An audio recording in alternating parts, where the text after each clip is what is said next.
At the Naples-Fort Myers Greyhound track, you can place a box bet that covers all the permutations of the numbers in a box. For instance, an exacta box with two numbers has two permutations, A first and B second, or B first and A second. A trifecta box has 6 possible permutations.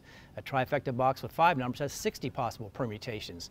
Then there's the key bet, which involves making multiple wagers with a single dog in one race, bet in all positions with all the possible combinations of other selected dogs in a single race. And a wheel bet, consisting of betting all dogs in one race and a bet involving 2 or more races. For example, a 1-all daily double wheel bet bets the one dog in the first race with every dog in the second.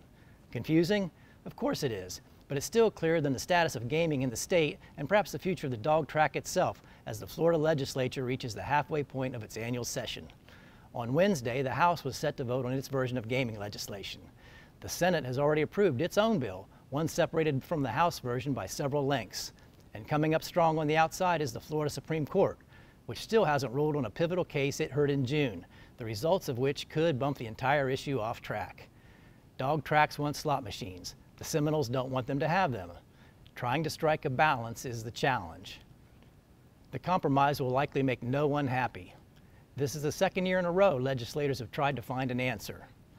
Some legislators say they are against any expansion of gambling in Florida, which is funny because the state lottery is always coming up with new games and consistently offers the worst odds and worst payouts of any game going.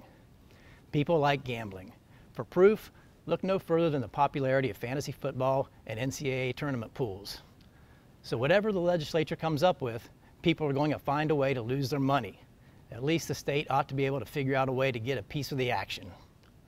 But my bet is that odds are, a year from now, the picture will still be as confusing as a box trifecta wheel bet, and the taxpayers' interest will still be bringing up the rear. I'm Brent Batten. Thanks for watching.